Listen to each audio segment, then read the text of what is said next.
আসসালামু আলাইকুম বন্ধুরা, আপনারা সবাই কেঙ্কা আছেন? আমি দোলন আহমেদ, বগুড়ার সোল। আমার একটা জিনিস খারাপ লাগলো, তাই আপনাকে ভিডিও করে দেখানোর চেষ্টা করলাম। হ্যাঁ, যে এলে ট্রাক দেখিচ্ছেন, ভটভটি দেখিচ্ছেন, ভ্যান দেখিচ্ছেন, এলে কিসের ট্রাক ভ্যান জানেন? সব আলুর ট্রাক ভ্যান। এলে কি হচ্ছে জানেন? আপনারা দেখে তো বুঝবারই পারছেন। এলে হচ্ছে স্টোরে ঢুকাচ্ছে কোন এখনো আলু তোলা কিন্তু আমাদের বগুড়া শহরে বা অন্যান্য জায়গায় শেষই হয়নি। তার মধ্যে আলুর দাম কিন্তু 5 টাকা কেজি গত মাসের থেকে বেড়ে গেছে।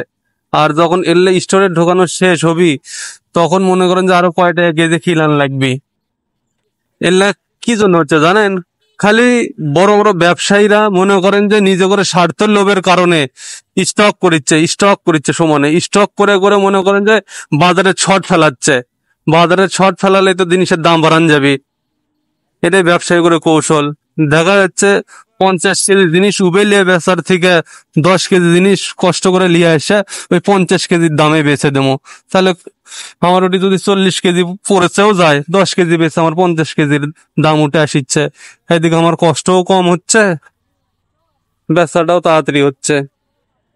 এটা হচ্ছে মনে করেন যে ব্যবসায়ী করে টেকনিক। দেখেন লেবুর কথা কয়ে না, রোজার আগে লেবু আসছিল হচ্ছে 5 টাকা 10 টাকা। আবার করে এটি কিন্তু প্যাকেট করে 1 কেজি লেবু 20 টাকা বিক্রি হচ্ছে। যেই মনে করেন যে লেবু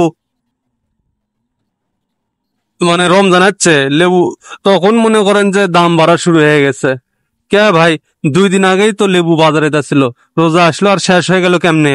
এটা আপনার করে মাথায় কি আসে না? না, এটার সিস্টেমটা কি? ধরেন আপনার 10 মণ লেবু লিয়াচ্ছেন ভ্যানেট করে, এর তো একটা খরচ আছে। আপনি সেই খরচ বাঁচানোর জন্য একটা সিস্টেম বানাচ্ছে ওরা। এখন আমার যা মনে হয় 5 কেজি লেবু নিয়ে আসবি, ওই 50 কেজি ভ্যানের তো আনা লাগলো নি, আনলে তো বেচা লাগলো নি সারাদিন ধরে।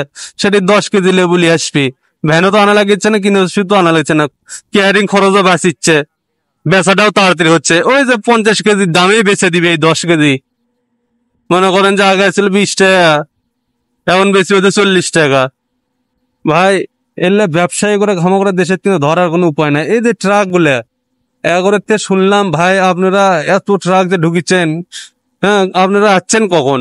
এরা কয় ভাই আমরা কাল রাত্রেবেলা আসছি, আজ যে দুপুর হয়ে গেছে এখনো চান্স পাইনি। কেউ কেউ তো মনে করেন ট্রাকের নিচে শুতে আছে, ওই দেখেন দেখবারই পাচ্ছেন তো, ট্রাকের নিচে শুতে থেকে সময় পার করেছে। কি করবি, এত ভিড় মনে করেন। এটা তাও কোনটি জানেন? এটা গোবিন্দগঞ্জ বানেশ্বর বাজার। এটা তো এক স্থানের দেখালাম, একটা কোলেস্টোরেলের। আর গুলার বড় গুলার দেখালে তো আপনার মাথা ঘুরে যাবে। আপনি করে আমরা ভাই আসলে মানুষ লয় এখন, আর এখন খালি টাকা চিনি, টাকা। যাই হোক, আর কি কমু, এলে সরকারের রেট দিয়ে অবশ্যই বাইর করে নেওয়া লাগবে। কি জন্য? আর নইলে কিন্তু হামা করে বাঁচপেট দিবি না এরা।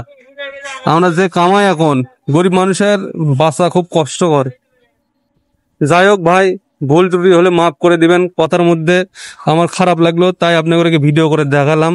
দেখেন আরো আছে, এটা তো মনে করেন কিছুই লয়, আরো তো আলু তুলিচ্ছেই। দেখেন আমার ভিডিও করতে করতে বিরক্ত লেগে গেছে। আরো সামনে মনে করেন রাস্তার জ্যাম করে দিচ্ছে। এলে সব আলু আসছিল, কোন এত আলু কি হলো? ওই যে ঢিপি করা সব আলু মনে করেন যে স্টোরেজ যাচ্ছে। গ্রামের লোকজন আর কয়ডার লিবার পাচ্ছে? মনে করেন যে কৃষকরা তো বেশি লিবার পারে না। সব মনে করেন বড় বড় ব্যবসায়ীরা যে ট্রাক লোড করার জন্য, দেখেন আলু খালি দেখেন। এখনই আলু জয় আছে, আমরা কিন্তু খাওয়া শেষ করবো না, কিন্তু দেখবেন যে আলুর দাম হবে হচ্ছে 50 টাকা কেজি। যাই হোক, আপনারা ভালো থাকবেন, সুস্থ থাকবেন। আর এল্লার যদি প্রতিবাদ না করে পাই আমরা, তাহলে কিন্তু আমাদের জীবন শেষ। ভালো থাকেন, সুস্থ থাকেন, আল্লাহ হাফেজ। পরবর্তী কোনো একটা ভিডিও দেখা হবে।